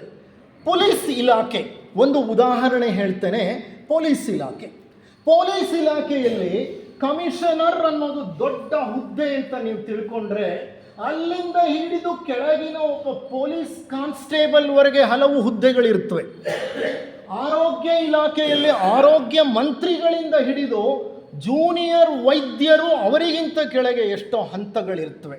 ನಾನೀಗ ಇದರ ಬಗ್ಗೆ ಸಾಕಷ್ಟು ಒಂದು ಅಧ್ಯಯನವನ್ನು ಮಾಡಿ ನಿಮ್ಮ ಮುಂದೆ ಈ ಶ್ರೇಣೀಕೃತ ವ್ಯವಸ್ಥೆಯನ್ನು ಒಂದು ನಿರ್ದಿಷ್ಟ ರೀತಿಯಲ್ಲಿ ಪ್ರತಿಪಾದಿಸುವ ಪ್ರಯತ್ನವನ್ನು ಮಾಡ್ತಾ ಇದ್ದೇನೆ. ಸೃಷ್ಟಿಯಲ್ಲಿ ಸಹ ಅಂಥ ಶ್ರೇಣೀಕೃತ ವರ್ಗ ವ್ಯವಸ್ಥೆ ಇದೆ. ಸೃಷ್ಟಿಯಲ್ಲಿ ಎರಡು ಮುಖ್ಯ ಭಾಗಗಳು, ಒಂದು ಪ್ರಜ್ಞೆ, ಮತ್ತೊಂದು ಪದಾರ್ಥ. ಪ್ರಜ್ಞೆಯ ಸೃಷ್ಟಿ ಮತ್ತು ಪದಾರ್ಥದ ಸೃಷ್ಟಿ. ಈಗ ಮೂರನೆಯ ಸ್ಟ್ಯಾನ್ಸಾನಲ್ಲಿ ಪದಾರ್ಥದ ಸೃಷ್ಟಿ ಆಗಿದೆ. ಈ ಪದಾರ್ಥದ ಸೃಷ್ಟಿಯ ಜೊತೆಗೆ ಪ್ರಜ್ಞೆಯು ಸಹ ವ್ಯಕ್ತವಾಗಬೇಕು. ಈಗ ಪದಾರ್ಥ ಅಂತ ಅಂದರೆ ಮತ್ತೇನೂ ಅಲ್ಲ, ಪ್ರಕೃತಿ. ಪ್ರಜ್ಞೆ ಅಂದರೆ ಮತ್ತೇನೂ ಅಲ್ಲ, ಪುರುಷ. ಪುರುಷನ ಒಂದು ವ್ಯಕ್ತ ರೂಪವೇ ಪ್ರಜ್ಞೆ. ಪ್ರಕೃತಿಯ ವ್ಯಕ್ತ ರೂಪವೇ ಪದಾರ್ಥ. ಪುರುಷ ಮತ್ತು ಪ್ರಕೃತಿಗಳ ಸಮ್ಮಿಲನವೇ ಈ ಜಗತ್ತಿನ ಎಲ್ಲ ಸೃಷ್ಟಿಗೂ ಕಾರಣವಾಗಿರುತ್ತೆ. ಪದಾರ್ಥ ಸೃಷ್ಟಿಯಾದ ನಂತರ ಆ ಪದಾರ್ಥದ ಒಳಗೆ ಹೋಗಿ ಸೇರ್ಕೊಳ್ಳೋದು ಯಾವುದು? ಪ್ರಜ್ಞೆ ಅಥವಾ ಪುರುಷ. ಪ್ರಜ್ಞೆ ಅಥವಾ ಪುರುಷ ಅದರ ಒಳಗಡೆ ಹೋಗಿ ಸೇರ್ಕೊಳ್ತಾನೆ. ಭ್ರೂಣ ಹೊಟ್ಟೆಯಲ್ಲಿ ತಯಾರಾಗತ್ತೆ. 2-3 ತಿಂಗಳಾದಾಗ ಆ ಭ್ರೂಣಕ್ಕೆ ಅದರೊಳಗಡೆ ಒಂದು ನಿರ್ದಿಷ್ಟ ಪ್ರಜ್ಞೆ ಹೋಗಿ ಸೇರಿಕೊಳ್ಳುತ್ತೆ. ಆ ಪ್ರಜ್ಞೆ ಆ ಭ್ರೂಣವನ್ನು ಸಂಪೂರ್ಣವಾಗಿ ಚೈತನ್ಯಗೊಳಿಸಿಬಿಡುತ್ತೆ. ಅಂದರೆ ಪ್ರಜ್ಞೆ ವ್ಯಕ್ತವಾಗಲಿಕ್ಕೆ ಏನು ಬೇಕು? ಪ್ರಜ್ಞೆ ವ್ಯಕ್ತವಾಗಲಿಕ್ಕೆ ಏನು ಬೇಕು? ಒಂದು ವಾಹನ ಬೇಕು. ಆ ವಾಹನ ಯಾವುದು? ಪದಾರ್ಥ. ಪದಾರ್ಥವಿಲ್ಲದೆ ಪ್ರಜ್ಞೆ ವ್ಯಕ್ತವಾಗಲಿಕ್ಕೆ ಸಾಧ್ಯ ಇಲ್ಲ, ಅದು ಅವ್ಯಕ್ತವಾಗಿರುತ್ತೆ. ಹಾಗಾಗಿ ಸೃಷ್ಟಿ ಮತ್ತು ಸಂಸರಣೆಯಲ್ಲಿ 2 ಭಾಗ ಬರುತ್ತೆ. ಅದು creation of consciousness, creation of spirit and creation of matter. ಈಗ ಇದನ್ನು ವಿವರಿಸಿ ಹೇಳುವಾಗ ನಾನು ನಿಮಗೆ ಒಂದು ವೃತ್ತ ಹೇಳಿದೆ. ಕಪ್ಪು ಬಣ್ಣದ ವೃತ್ತ, ಏನೂ ಇಲ್ಲ, ಪರಿಧಿ ಇದೆ, ಅದು ಬಿಳಿ ಬಣ್ಣದ ಪರಿಧಿ. 2ನೇ ಹಂತ, ಆ ವೃತ್ತದ ಮಧ್ಯದಲ್ಲಿ ಒಂದು ಬಿಳಿ ಬಣ್ಣದ ಚುಕ್ಕೆ ಕಾಣಿಸುತ್ತೆ. ಆ ಬಿಳಿ ಬಣ್ಣದ ಚುಕ್ಕೆಯ ಅರ್ಥ ಏನು ಅಂತಂದರೆ, ಅಲ್ಲಿ ಬೀಜ ಏನಾಗ್ತಿದೆ? ಮೊಳಕೆಯೊಡಿತಾ ಇದೆ. It is the primordial stage of creation. Primordial stage of creation ಅದು. ನಂತರ ಏನಾಗುತ್ತೆ? ಆ ಮಧ್ಯದಲ್ಲಿರುವ ಚುಕ್ಕೆಯಲ್ಲಿ ನೋಡಿ, ಇದು ವೃತ್ತ, ಮಧ್ಯದಲ್ಲಿ ಚುಕ್ಕೆ, ಸೆಂಟರ್ ಅದು ಬಿಳಿ ಬಣ್ಣದ ಸೆಂಟರು, ಅಲ್ಲೊಂದು ಅಡ್ಡಗೆರೆ ಬರುತ್ತೆ. ಆ ಅಡ್ಡಗೆರೆ ವೃತ್ತದ ವ್ಯಾಸ. ವ್ಯಾಸ ಅಂದರೆ ಗೊತ್ತಲ್ಲ ನಿಮಗೆ, ಇಟ್ ಈಸ್ ಅ ಡಯಾಮೀಟರ್. ಆ ವೃತ್ತದ ವ್ಯಾಸ ಅಡ್ಡಗೆರೆ ಬರುತ್ತಲ್ಲ, ಅದು ಮ್ಯಾಟರ್. ಅದು ಮ್ಯಾಟರ್ ಅಂದರೆ ಅದು ಪ್ರಕೃತಿಯ ಸೃಷ್ಟಿ. ಪ್ರಕೃತಿ ಅಂದರೆ ಮೂಲ ಪ್ರಕೃತಿ. ಅದಿತಿ ಅಂತ ಹೇಳ್ತೀವಿ ನಾವು ಅದನ್ನು, ಮೂಲ ಪ್ರಕೃತಿ ಅಥವಾ Aditi. Aditi is a wonderful name. ನನಗೇನಾದರೂ ಇನ್ನೊಂದು ಮಗಳು ಹುಟ್ಟಿದರೆ ಅದಿತಿ ಅಂತ ಇಡ್ತಿದ್ದೆ. ಎಷ್ಟು ಶ್ರೇಷ್ಠವಾದ ಹೆಸರು ಗೊತ್ತಾ ಅದು. ಎಲ್ಲದಕ್ಕೂ ಮೂಲ ಅದು ಅದಿತಿ. ಓಕೆ, ಆ ಅದಿತಿ ಅಡ್ಡರೇಖೆ, ಅಡ್ಡವ್ಯಾಸ. ಅದರ ಮುಂದಿನ ಸ್ಥಿತಿ ಏನಂದರೆ ಉದ್ದ ರೇಖೆ ಬರ್ತಿದೆ. ಅರ್ಥ ಆಗ್ತಿದೆಯಾ ನಿಮಗೆ? ಮೊದಲು ಬರೀ ಅಡ್ಡರೇಖೆ ಇತ್ತು. ಅದು ಯಾವುದರ ಸೃಷ್ಟಿ? ಮ್ಯಾಟರ್ ಅಂದರೆ ಮಾಯೆ ಅಂದರೆ ಪ್ರಕೃತಿ, ಮೂಲ ಪದಾರ್ಥ, ಮೂಲ ಪ್ರಕೃತಿ, ಅದರ ಸೃಷ್ಟಿ ಆಯಿತು. ಅಡ್ಡರೇಖೆ. ಈಗ ಉದ್ದ ರೇಖೆ ಒಂದು ಎಳೆಯುತ್ತೆ. ಆ ಉದ್ದ ರೇಖೆ ಏನು ಗೊತ್ತಾ? ಪ್ರಜ್ಞೆ, ಪುರುಷ. ಆ ಉದ್ದ ರೇಖೆ ಬಂದ ಮೇಲೆ ವೃತ್ತದ ಒಳಗಡೆ ಒಂದು ಪ್ಲಸ್ ಮಾರ್ಕ್ ಬಂತು. ಹೌದಾ ಅಲ್ವಾ? ಆ ಪ್ಲಸ್ ಅನ್ನೇ ಕ್ರಾಸ್ ಅಂತ ಕರೀತಾರೆ, ಶಿಲುಬೆ ಅಂತ ಹೇಳ್ತಾರೆ. ಅದಕ್ಕೆ ಹೀಗೀಗೆ ಒಂದು ಅಡ್ಡಡ್ಡ ಗೆರೆಗಳು ಪ್ರತಿ ತುದಿಗೂ ಹಾಕಿದ್ರೆ ಸ್ವಸ್ತಿಕವಾಗತ್ತದು. ಹೌದಾ ಅಲ್ವಾ? ಸ್ವಸ್ತಿಕ ಆಗತ್ತಾ ಇಲ್ವಾ? ಆಗುತ್ತೆ. ಆ ಸ್ವಸ್ತಿಕ ಆದಮೇಲೆ ಸುತ್ತಲೂ ಇರೋ ಪರಿಧಿಯನ್ನು ತೆಗೆದುಬಿಡ್ತಾರೆ. ಅದರ ಅರ್ಥ infinite universe where purusha has entered into prakriti to the rock bottom. ಘನ ಪದಾರ್ಥದ ಕೆಳ ತುದಿಯ ತನಕ ಪುರುಷ ಪ್ರವೇಶ ಮಾಡಿಬಿಟ್ಟಿದ್ದಾನೆ. That is called crucifixion of spirit with the matter.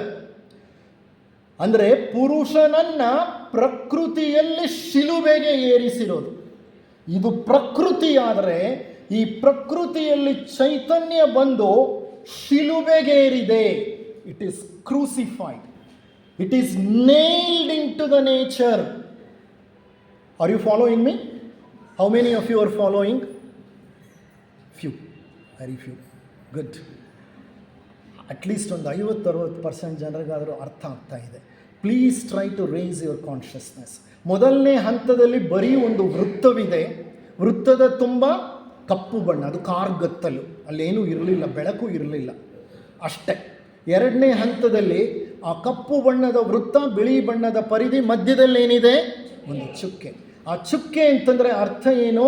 ಅದು ಪರಬ್ರಹ್ಮನ ಒಂದು ಪರಿಸ್ಥಿತಿ ಆ ಹಂತದಲ್ಲಿ. ಮೂರನೇ ಸಂದರ್ಭದಲ್ಲಿ, ಮೂರನೇ ಹಂತದಲ್ಲಿ ಏನಾಗುತ್ತೆ? ಆ ಚುಕ್ಕೆಯ ಮೇಲೆ ಎಂಥ ಗೆರೆ ಬರುತ್ತೆ? ಆ ಅಡ್ಡಗೆರೆ ಏನನ್ನು ಸೂಚಿಸುತ್ತೆ? ಪ್ರಕೃತಿಯನ್ನು, ಮಾಯೆಯನ್ನು, ಪದಾರ್ಥ ಪ್ರಪಂಚವನ್ನು ಸೂಚಿಸುತ್ತೆ ಅದು. ನಾಲ್ಕನೇ ಹಂತದಲ್ಲಿ ಏನಾಗುತ್ತೆ?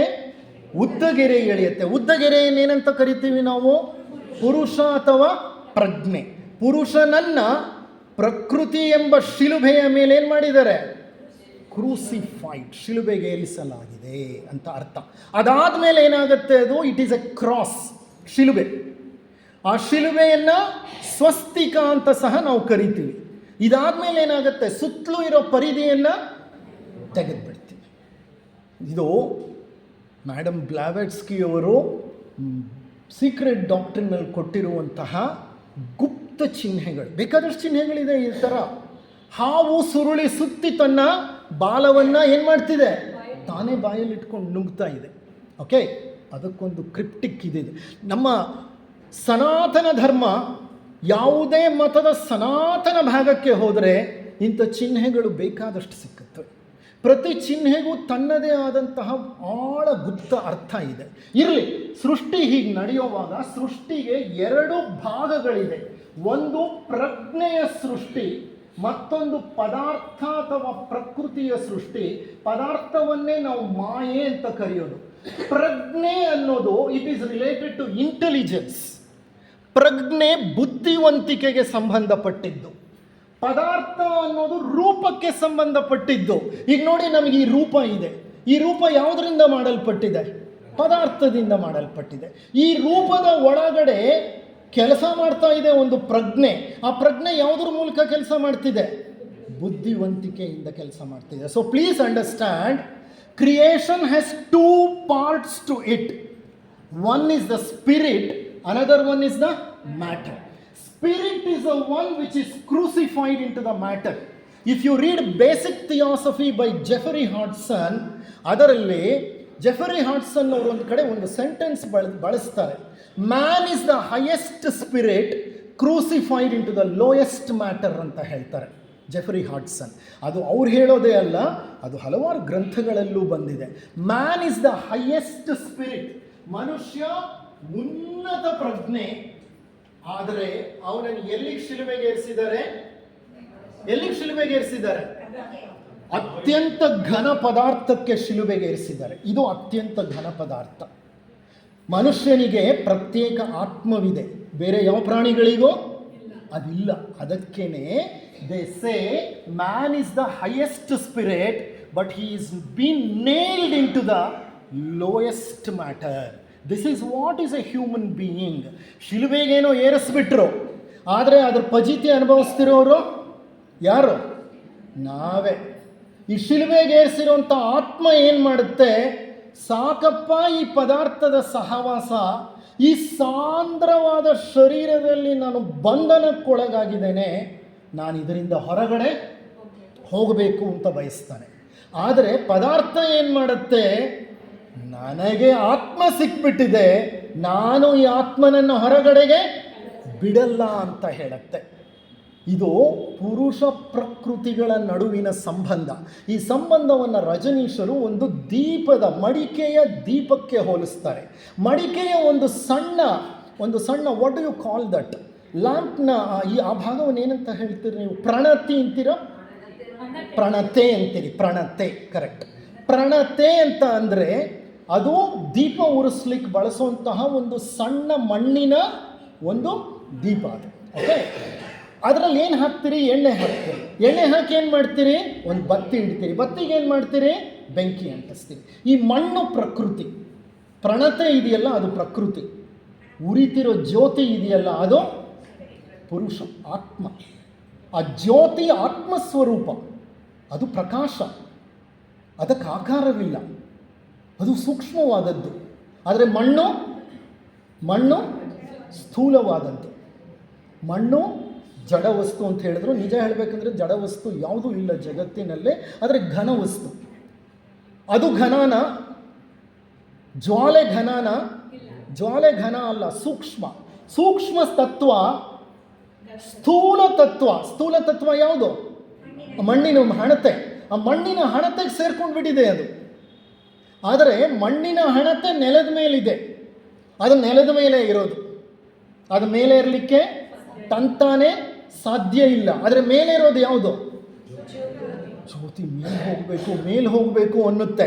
ಆದರೆ ಆ ಮಣ್ಣಿನ ಹಣತೆ, ಆ ವಿಕ್ ಅಂದರೆ ಏನು? ಆ ಬತ್ತಿ ಇದೆಯಲ್ಲ, ಬತ್ತಿಯ ಮೂಲಕ ಆತ್ಮವನ್ನೇನು ಮಾಡುತ್ತೆ? ಹಿಡಿದಿಡುತ್ತೆ. This is what is human being. ಮನುಷ್ಯ ದೀಪನೇ. ಅವನಲ್ಲಿ ಆತ್ಮವೆಂಬ ಜ್ಯೋತಿ ಉರಿತಾ ಇದೆ. ಈ ಶರೀರ ಹಣತೆಯಾಗಿದೆ. ಶರೀರ ಆತ್ಮನನ್ನು ಬಂಧಿಸುತ್ತೆ. ಆತ್ಮ ಶರೀರದಿಂದ ಬಿಡುಗಡೆ ಹೊಂದಿ ಮೇಲೆ ಹೋಗಲಿಕ್ಕೆ ಪ್ರಯತ್ನ ಪಡುತ್ತೆ. So ultimately man is the highest spirit but stuck in to the lowest matter. Stuck in the lowest matter are crucified in the lowest matter ಅಂತ ಹೇಳಬಹುದು. ಈಗ ನಮ್ಮ ಶ್ರೇಣೀಕೃತ ವರ್ಗ ವ್ಯವಸ್ಥೆ ಅಂತ ಹೇಳಿದ್ನಲ್ಲ, ಮೇಲಿಂದ ಕೆಳಗಿನವರೆಗೂ ಶ್ರೇಣೀಕೃತ ವರ್ಗಗಳಿದೆ ಎಲ್ಲೆಲ್ಲೂ ಅಂತ. ಆ ಶ್ರೇಣೀಕೃತ ವರ್ಗಗಳನ್ನು ಅರ್ಥ ಮಾಡ್ಕೋಬೇಕು ಅಂದರೆ ನಾವು ಪ್ರಜ್ಞೆಗೆ ಸಂಬಂಧಪಟ್ಟ ಶ್ರೇಣೀಕೃತ ವರ್ಗ ಒಂದಿದೆ, ಪದಾರ್ಥಕ್ಕೆ ಸಂಬಂಧಪಟ್ಟ ಶ್ರೇಣೀಕೃತ ವರ್ಗ ಒಂದಿದೆ. ಈ ಶ್ರೇಣೀಕೃತ ವರ್ಗಗಳನ್ನು ನಾವು ಅರ್ಥ ಮಾಡ್ಕೊಳ್ಳಿಕ್ಕೆ ಪ್ರಯತ್ನ ಪಡಬೇಕು. ನಾನೀಗ ನಿಮಗೆ ಈ ಶ್ರೇಣೀಕೃತ ವರ್ಗವನ್ನು ವಿವರಿಸಿ ಹೇಳ್ತಾ ಇದ್ದೆ, ಅದನ್ನು ಮುಂದುವರಿಸ್ತಾ ಹೋಗ್ತೇನೆ. ನಾನು ಒಂದು ಹೆಲ್ತ್ ಡಿಪಾರ್ಟ್ಮೆಂಟ್, ನಮ್ಮ ಕರ್ನಾಟಕ ರಾಜ್ಯದಲ್ಲಿ ಒಂದು ಹೆಲ್ತ್ ಡಿಪಾರ್ಟ್ಮೆಂಟ್ ಅಂತ ಇದೆ. Okay, ministry of health and family welfare ಅಂತ. ಇದರಲ್ಲೊಂದು ಶ್ರೇಣೀಕೃತ ವರ್ಗ ಇದೆ, ವರ್ಗ ವ್ಯವಸ್ಥೆ ಇದೆ. ಹೇಗೆ ಅದು ನೋಡಿ, ಹೆಲ್ತ್ ಡಿಪಾರ್ಟ್ಮೆಂಟ್ಗೆ ಸೆಕ್ರೆಟರಿಯೇಟ್ ಅಂತ ಒಂದಿರುತ್ತೆ, ಡೈರೆಕ್ಟೊರೇಟ್ ಅಂತ ಒಂದಿರುತ್ತೆ. Secretariat of health and family welfare and directorate of health and family welfare. Secretariat ಎಲ್ಲಿದೆ ಗೊತ್ತಾ? ವಿಧಾನಸೌಧ ಪಕ್ಕದಲ್ಲಿ ಸೆಕ್ರೆಟರಿಯೇಟ್ ಬಿಲ್ಡಿಂಗ್ಗಳನ್ನು ನೀವು ಕೇಳಿರಬಹುದು, ಅಲ್ಲಿ ಸೆಕ್ರೆಟರಿಯೇಟ್ ಇದೆ. ಸೆಕ್ರೆಟರಿಯೇಟ್ ಏನು ಮಾಡ್ತಾರೆ, ಅಲ್ಲಿ ಯಾರ್ಯಾರು ಇರ್ತಾರೆ, ಅವ್ರು ಏನೇನು ಮಾಡ್ತಾರೆ? They are all policy makers. Policy makers ಅಂದರೆ ಮಾರ್ಗಸೂಚಿಗಳನ್ನು ತಯಾರು ಮಾಡಿ ಕೊಡುವಂತಹ ವ್ಯವಸ್ಥೆ. ಅಲ್ಲಿ ಯಾರಿರ್ತಾರೆ? ಹೆಲ್ತ್ ಸೆಕ್ರೆಟರಿ ಇರ್ತಾರೆ. ಸೆಕ್ರೆಟರಿ ಜೊತೆ ಯಾರಿರ್ತಾರೆ? Additional secretary, deputy secretary, under secretary, assistant secretary, office superintendent, office manager, first division clerk, second division clerk, messengers and ministerial staff ಪೂರ್ತಿ ಬರುತ್ತೆ. ಹೆಲ್ತ್ ಸೆಕ್ರೆಟರಿ ಅಂತ ನಾನು ಹೇಳಿದ್ನಲ್ಲ, ಆತನ ಮೇಲೆ ಯಾರಿರ್ತಾರೆ? ಪ್ರಿನ್ಸಿಪಲ್ ಸೆಕ್ರೆಟರಿ ಇರ್ತಾರೆ. ಅವ್ರು ಎಲ್ಲ ಸೆಕ್ರೆಟರಿಗಳಿಗೂ ಮೇಲಿನ ಸೆಕ್ರೆಟರಿ. ಆ ಪ್ರಿನ್ಸಿಪಲ್ ಸೆಕ್ರೆಟರಿ ಮೇಲೆ ಯಾರಿರ್ತಾರೆ? ಮಿನಿಸ್ಟರ್ ಆಫ್ ಹೆಲ್ತ್ ಇರ್ತಾರೆ. ಈಗ ಮಿನಿಸ್ಟರ್ ಆಫ್ ಹೆಲ್ತ್ ಗುಂಡೂರಾವ್ ಅವರು ಮಿನಿಸ್ಟರ್ ಆಫ್ ಹೆಲ್ತ್. ಅವರೇ ಕೊನೆನಾ? ಇಲ್ಲ, ಅವ್ರ ಮೇಲೆ ಒಬ್ರು ಇದ್ದಾರೆ. ಯಾರು ಅವ್ರ ಮೇಲೆ ಇರೋದು? ಮಿನಿಸ್ಟರ್ ಆಫ್ ಹೆಲ್ತ್ ಮೇಲೆ ಡೆಪ್ಯೂಟಿ ಚೀಫ್ ಮಿನಿಸ್ಟರ್ ಇದ್ದಾರೆ, ಡಿ.ಕೆ. ಶಿವಕುಮಾರ್ ಅವರು. ಅವ್ರ ಮೇಲೆ ಯಾರಿದ್ದಾರೆ? ಯಾರು ಚೀಫ್ ಮಿನಿಸ್ಟ್ರು? ಸಿದ್ದರಾಮಯ್ಯನವರು ಇದ್ದಾರೆ. ಚೀಫ್ ಮಿನಿಸ್ಟರ್ ಮೇಲೆ ಯಾರಿದ್ದಾರೆ? Ministry of health in the central government ಇದೆ. Ministry of health in the central government.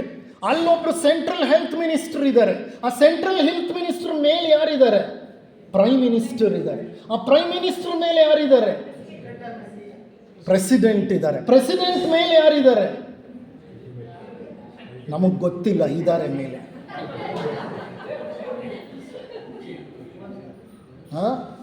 ಈಗ ಪ್ರೆಸಿಡೆಂಟು ಮನುಷ್ಯರೇ ತಾನೆ.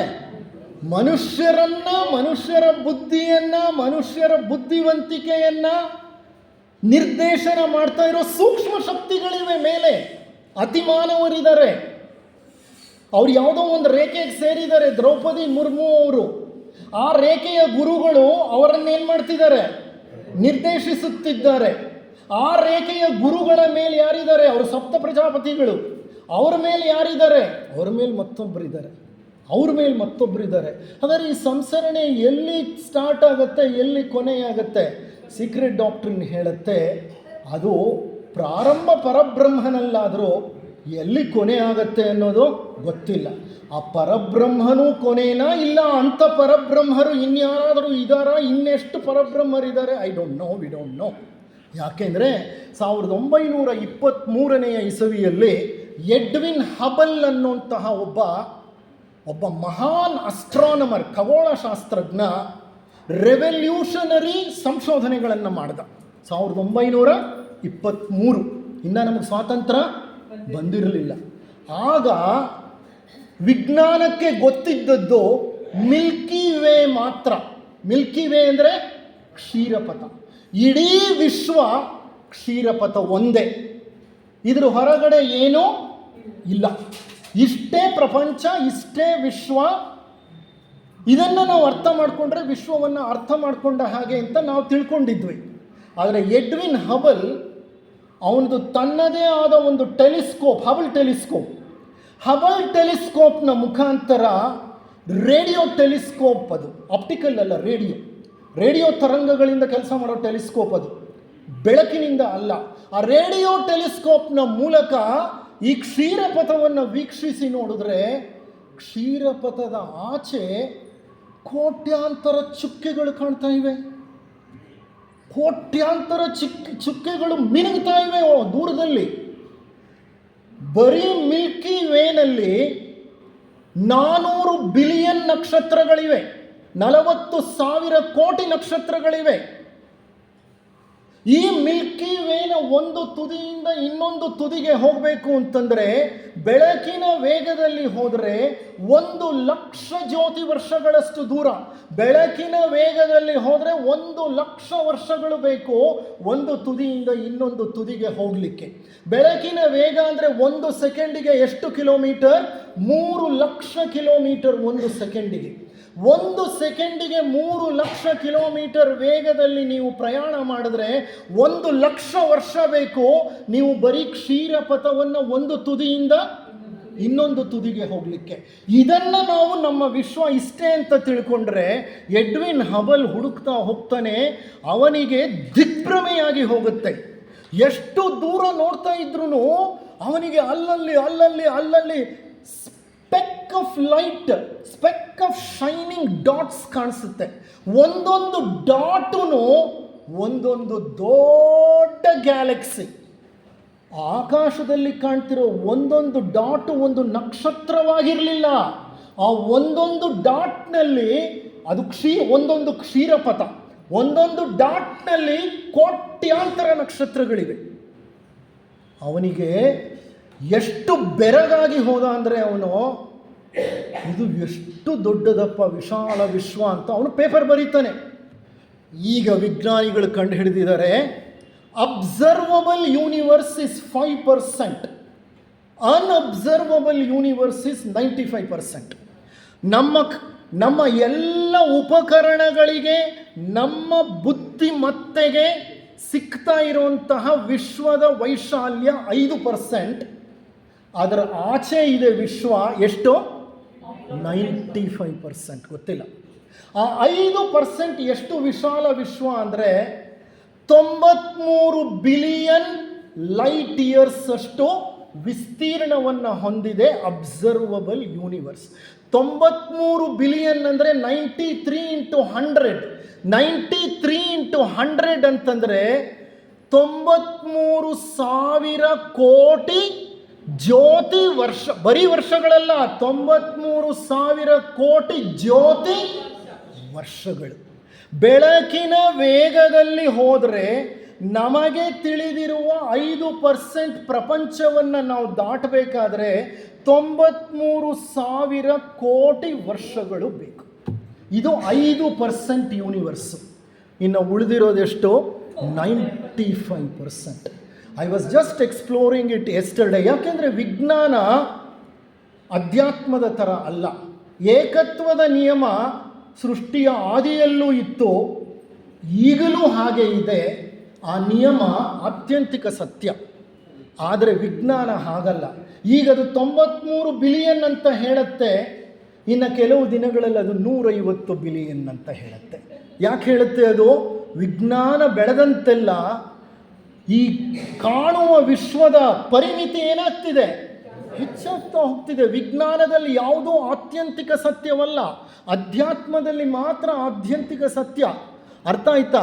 ಇಷ್ಟು ವಿಶಾಲವಾದ ವಿಶ್ವದಲ್ಲಿ ಒಂದು ಸೆಕ್ರೆಟರಿಯೇಟು, ಒಂದು ಡೈರೆಕ್ಟರೇಟ್, ನನಗೆ ಹೇಳಿದ್ನಲ್ಲ ಸರಿ, ಒಂದು 5 ರಿಂದ 10 ನಿಮಿಷ ಆಗುತ್ತೆ. ಸೆಕ್ರೆಟರಿಯೇಟು ಪಾಲಿಸಿ ಮೇಕಿಂಗು, ಡೈರೆಕ್ಟರೇಟು ಆ ಪಾಲಿಸಿಯನ್ನು ಇಂಪ್ಲಿಮೆಂಟ್ ಮಾಡುತ್ತೆ. ಇಂಪ್ಲಿಮೆಂಟ್ ಮಾಡೋದು ಅಂದರೆ ಇವರು ಮಾರ್ಗಸೂಚಿಗಳನ್ನು ತಯಾರು ಮಾಡಿದ್ರೆ ಆಡಳಿತಕ್ಕೆ ಸಂಬಂಧಪಟ್ಟ ಹಾಗೆ ಆ ಮಾರ್ಗಸೂಚಿಗಳನ್ನು ಕಾರ್ಯಗತಗೊಳಿಸೋದು ಯಾವುದು? ಕಾರ್ಯಗತಗೊಳಿಸೋದು ಡೈರೆಕ್ಟರೇಟ್. ಈಗ ನಿಮಗೆ ಆನಂದರಾವ್ ಸರ್ಕಲ್ಗೆ ಹೋದರೆ ಡೈರೆಕ್ಟರೇಟ್ ಆಫ್ ಹೆಲ್ತ್ ಸರ್ವೀಸಸ್ ಅಂತ ಇದೆ. ನೀವು ಸೆಕ್ರೆಟರಿಯೇಟ್ಗೆ ಹೋದರೆ ministry of secretariat of health department ಇದೆ. ಇವರು ಪಾಲಿಸಿ ತಯಾರು ಮಾಡ್ತಾರೆ, ಅವ್ರ ಪಾಲಿಸಿನ ಇಂಪ್ಲಿಮೆಂಟ್ ಮಾಡ್ತಾರೆ. ಓಕೆ, ಈ ಥರ 2 ಭಾಗಗಳಿರುತ್ತೆ. ನಾನಲ್ಲಿ ಒಂದು ಶ್ರೇಣೀಕೃತ ವ್ಯವಸ್ಥೆಯನ್ನು ಹುಡುಕಿದೆ. Minister of health is the highest person. ಅವನು ಕ್ಯಾಬಿನೆಟ್ ದರ್ಜೆಯ ಮಿನಿಸ್ಟರ್. ಆತನ ಮೇಲೆ ಡೆಪ್ಯೂಟಿ ಚೀಫ್ ಮಿನಿಸ್ಟ್ರು, ಆತನ ಮೇಲೆ chief minister, state chief minister. ಈ ಮಿನಿಸ್ಟರ್ ಆಫ್ ಹೆಲ್ತ್ ಯಾರಿದ್ದಾರೆ, ಗುಂಡೂರಾವ್ರು, ಅವರ ಕೆಳಗಡೆ ಪ್ರಿನ್ಸಿಪಲ್ ಸೆಕ್ರೆಟರಿ ಒಬ್ರು ಇರ್ತಾರೆ, ಮುಖ್ಯ ಕಾರ್ಯದರ್ಶಿ. ಎಲ್ಲ ಡಿಪಾರ್ಟ್ಮೆಂಟ್ಗಳಿಗೂ ಪ್ರಿನ್ಸಿಪಲ್ ಸೆಕ್ರೆಟರಿ ಅವರು, ಎಲ್ಲ ಡಿಪಾರ್ಟ್ಮೆಂಟ್ಗಳು. ಆ ಪ್ರಿನ್ಸಿಪಲ್ ಸೆಕ್ರೆಟರಿ ಕೆಳಗಡೆ ಸೆಕ್ರೆಟರಿ ಆಫ್ ಹೆಲ್ತ್ ಒಬ್ರು ಇರ್ತಾರೆ. ಸೆಕ್ರೆಟರಿ ಆಫ್ ಹೆಲ್ತ್ ಕೆಳಗೆ ಅಡಿಷನಲ್ ಸೆಕ್ರೆಟರಿ ಕೆಳಗಡೆ ಜಾಯಿಂಟ್ ಸೆಕ್ರೆಟರಿ ಕೆಳಗಡೆ ಡೆಪ್ಯೂಟಿ ಸೆಕ್ರೆಟರಿ ಅಥವಾ ಡೈರೆಕ್ಟರ್, ಅವ್ರ ಕೆಳಗಡೆ ಅಂಡರ್ ಸೆಕ್ರೆಟರಿ ಕೆಳಗಡೆ ಸೆಕ್ಷನ್ ಆಫೀಸರ್ ಕೆಳಗಡೆ ಸೂಪರಿಂಟೆಂಡೆಂಟ್ ಆಫ್ ಎ ಸೆಕ್ಷನ್, ಅವ್ರ ಕೆಳಗಡೆ ಕ್ಲರ್ಕ್ಗಳು. ಇದು ಒಂದು ಶ್ರೇಣೀಕೃತ ವ್ಯವಸ್ಥೆ. ಇದು ಹೇಗೆ ಅಂತ ಅಂದರೆ, minister of health can question principal secretary, but principal secretary cannot question minister of health. ಕಾರಣ, ಪ್ರಿನ್ಸಿಪಲ್ ಸೆಕ್ರೆಟರಿ ಯಾರ ಕ್ಷೇತ್ರದಲ್ಲಿ ಕೆಲಸ ಮಾಡ್ತಾನೆ? ಮಿನಿಸ್ಟರ್ ಆಫ್ ಹೆಲ್ತ್ನ ದೊಡ್ಡ ಕ್ಷೇತ್ರದಲ್ಲಿ ಇವನು ಕೆಲಸ ಮಾಡ್ತಾನೆ. ಆ ಕ್ಷೇತ್ರ ಮಿನಿಸ್ಟರ್ ಆಫ್ ಹೆಲ್ತ್ಗೆ ಸೇರಿರೋದು. ಅದರಲ್ಲಿ ಅವ್ರ ಕೆಳಗೆ ಕೆಲಸ ಮಾಡೋದು ಪ್ರಿನ್ಸಿಪಲ್ ಸೆಕ್ರೆಟರಿ. ಪ್ರಿನ್ಸಿಪಲ್ ಸೆಕ್ರೆಟರಿ ಯಾರ ನಿರ್ದೇಶನವನ್ನು ತಗೋಬೇಕು? ಮಿನಿಸ್ಟರ್ ಆಫ್ ಹೆಲ್ತ್ನ ಡೈರೆಕ್ಷನ್ ತಗೊಂಡು ಈತ ಕೆಲಸ ಮಾಡಬೇಕು. ಈತ ಆತನನ್ನು ಕ್ವೆಶ್ಚನ್ ಮಾಡಲಿಕ್ಕೆ ಸಾಧ್ಯ ಇಲ್ಲ. ಅಕಸ್ಮಾತ್ ಮಾಡೋಂತಹ ಒಂದು ಸಂದರ್ಭ ಬಂದ್ರೂ ಅದನ್ನು ಬಹಳ ಪೊಲೈಟಾಗಿ ಮಾಡಬೇಕು. Are you following me? Are you understanding me? Against ಆಗಿ ಮಾಡ್ತು ಅಂದರೆ ಪ್ರಿನ್ಸಿಪಲ್ ಸೆಕ್ರೆಟರಿನ ತೆಗೆದಾಕ್ಬಿಡ್ತಾರೆ ಅವರು.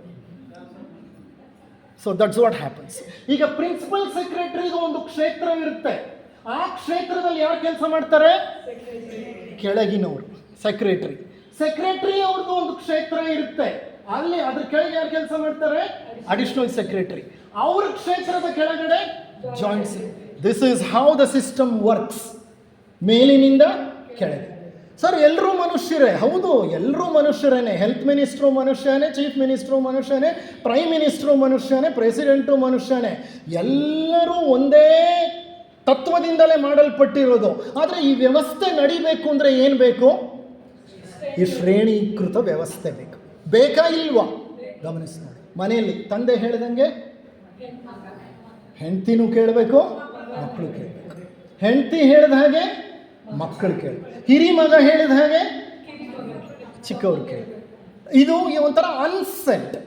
ಅನ್ಸೆಟ್ ಅಂದರೆ ಅದನ್ನ ಹೇಳಲೇಬೇಕಾಗಿಲ್ಲ. ವ್ಯವಸ್ಥೆಗಳು ಇರೋದೇ ಹಾಗೆ. ವ್ಯವಸ್ಥೆಗಳು ಇರೋದೇ ಹಾಗೆ.